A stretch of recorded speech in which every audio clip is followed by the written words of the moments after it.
Well,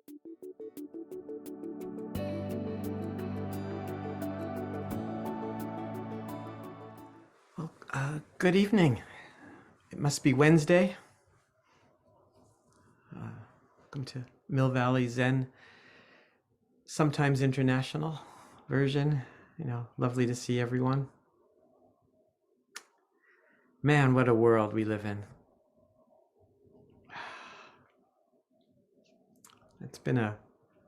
It's been a tough week. Um,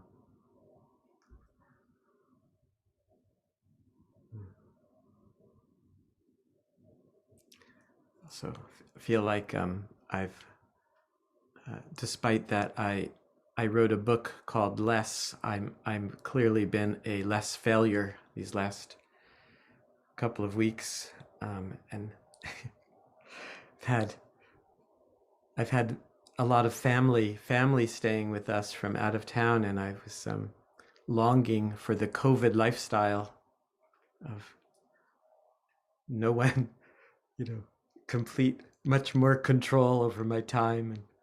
But it was also sweet. My daughter and grandson were here. And um, he's 3 years old, and he knows the Latin names of all the bugs in our house. And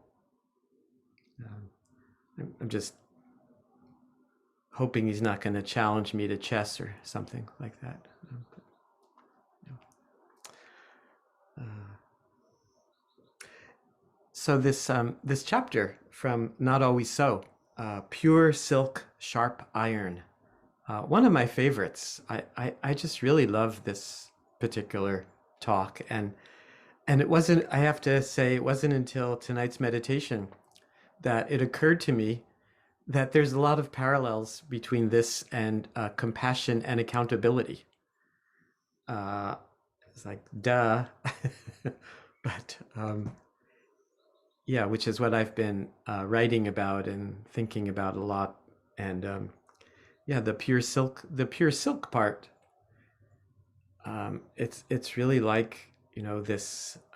He talks about it as uh, rubbing away our egos, and I love how he talks about the distinction between ego and personality, and that through the process of rubbing our egos away, our personalities can emerge. And his talking about calligraphy and art, and how and he's kind of talking too. He's it's amazing. I think his vision that looking at the development of Zen, development of Buddhism, and development of art over hundreds of years or thousands of years, and how in some way it's completely brand new here in America.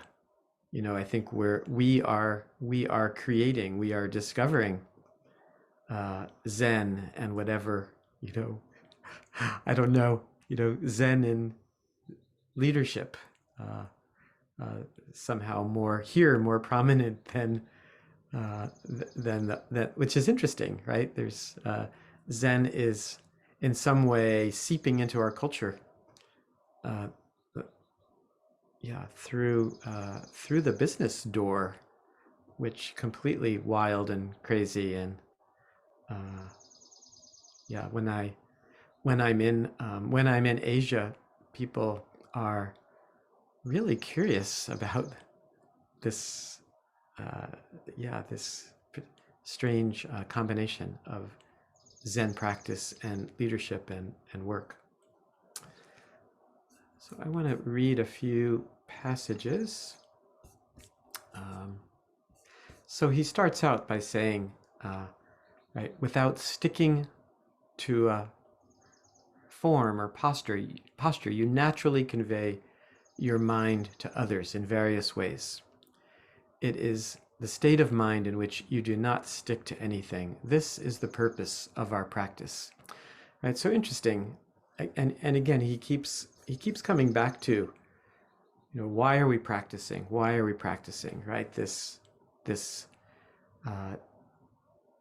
here he's kind of talking about we practice to develop a flexible mind, right? Not sticking to things. And I think, it's interesting. I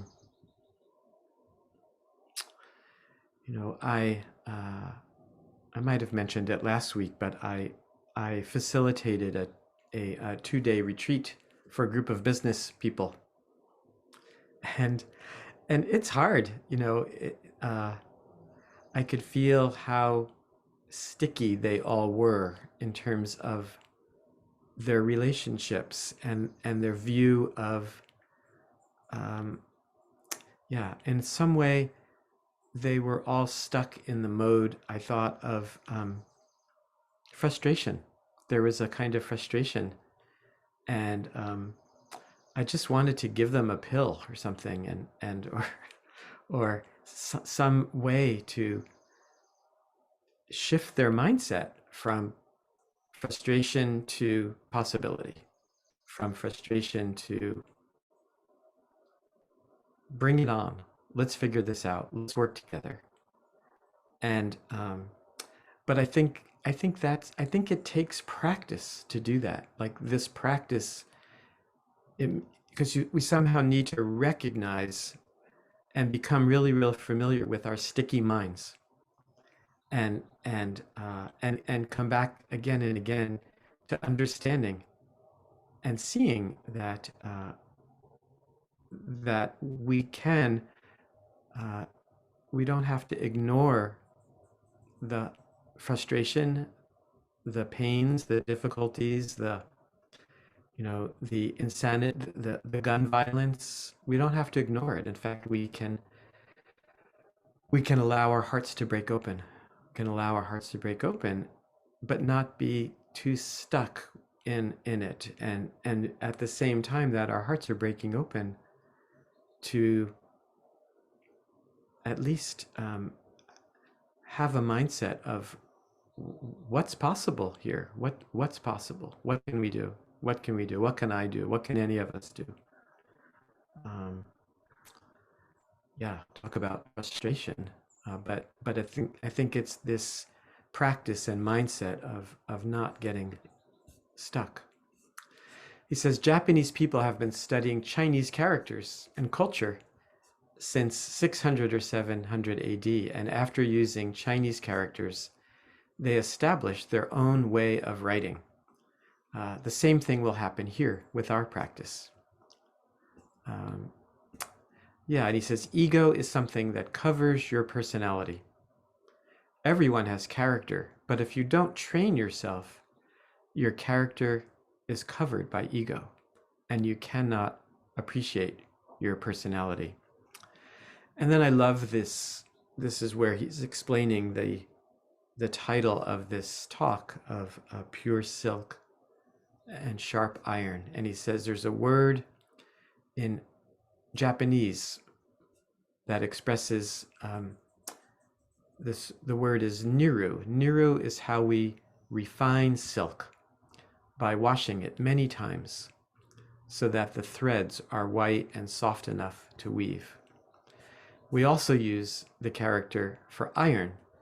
We temper iron by hitting it while it is hot, not to forge it or to shape it, but to make it strong. Training is something like this. Through training, you rub and wash your ego, and you become quite soft, like pure white silk. Even though you have strong desires, you temper them enough. You'll have strong, sharp iron, like a Japanese sword. This is how we train ourselves. Yeah, so we rub and wash your ego and become quite soft, like pure white silk. And I think this is why I love bringing practice into the work world. That working with others, working in teams, working in relationship, we just bump up against our own egos again and again and again. And that's the practice. I think that's the practice, and not but being able to not get too stuck in it, feeling it. How do we feel it? and see that this is our training. This is our training. And it's hard, and we will get, and in some way we will get stuck in it. Uh, I look back. Um, I look back at when I was my last role. Um, I got pretty stuck in my own ego ideas, in relation to my partner and my board of directors and my team. And yeah, and it's interesting.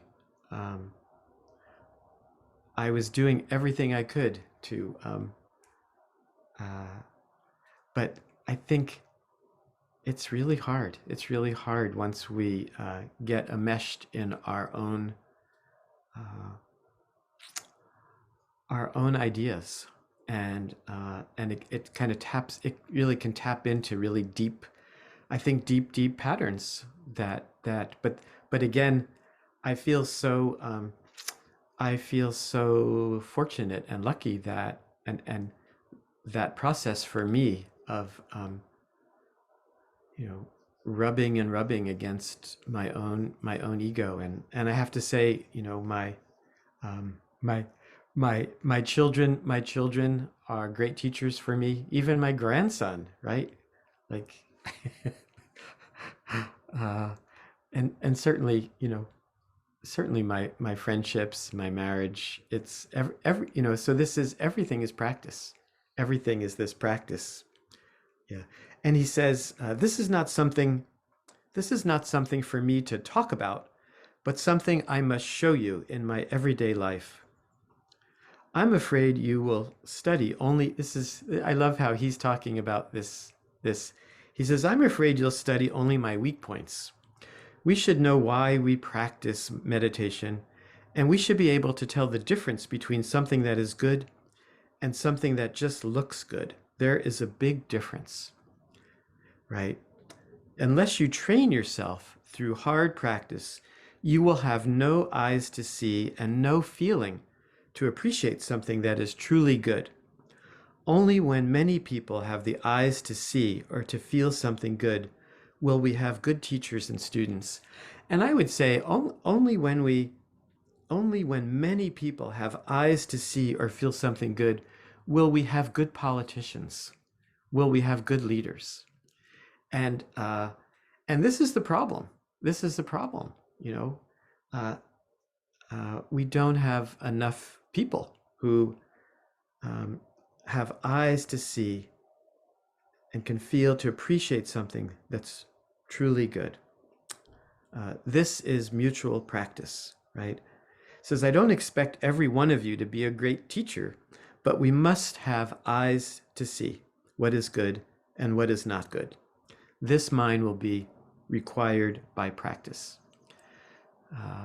So it's interesting, you know, um,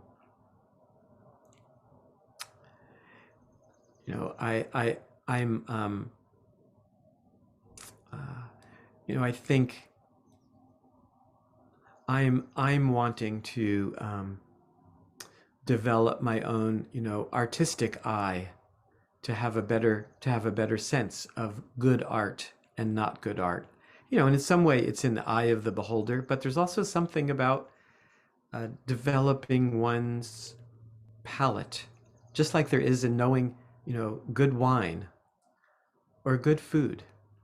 But here, I think he's talking about good communication, good hearts, bringing our good hearts, our good communication, having a, you know, knowing the difference between ego and personality, starting with ourselves, where it's the hardest, right? Knowing the difference between what's ego and what's our personality, and doing the hard work of rubbing our egos away and allowing our personalities to emerge. And yeah, this hard work, and also that it also takes the sharp iron part, right? It's a little bit like, again, I love the image of Manjushri, the uh, the Buddha of wisdom, right? With like one hand is like soft on the earth, the soft, pure white silk, and the other hand holding the iron sword. And this is, it's the sword that can distinguish good from bad. It's the sword of making healthy distinctions, the sword that have some insight into ego and personality to making those distinctions. So it's a life-giving sword, not a life-taking sword. And then I love he talks about his own absent-mindedness, and he says, people say I'm very patient, but actually I have a very impatient character. My inborn character is very impatient. I don't try to correct it any longer, but I don't think my effort was in vain because I studied many things. I had to be very patient in order to work on my habit, and I must be very patient when people criticize me about forgetfulness. Oh, he is so forgetful, we cannot rely on him at all. What should we do with him? My teacher scolded me every day, this forgetful boy, but I just wanted to stay with him. So I think this is why I'm very patient with whatever he said. So this is why I'm very patient with others' criticism about me. Whatever they say, I don't mind so much. I'm not angry with them. If you know how important it is to train yourself in this way, I think you will understand what Buddhism is. This is the most important point in our practice. So I think he's saying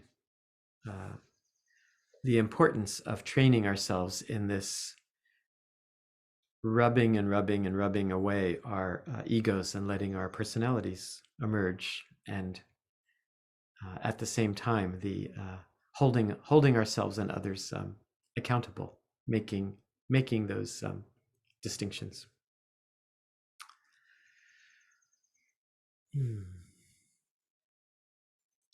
Yeah, I think of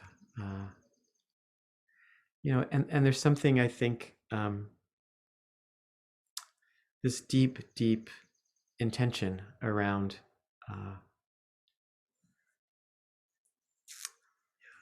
right? Unless you train yourself through hard practice, you'll have no eyes to see and no feeling to appreciate something that is truly good. Only when people have the eyes to see or feel something good will they have good teachers and students. So he's talking about this is mutual practice, right? He's saying Buddha was great because people were great. That we need to make ourselves be able to see more clearly, and how little by little can we influence, and over time, this hopefulness that great leaders will emerge, and that the clarity and leadership in all of us will emerge.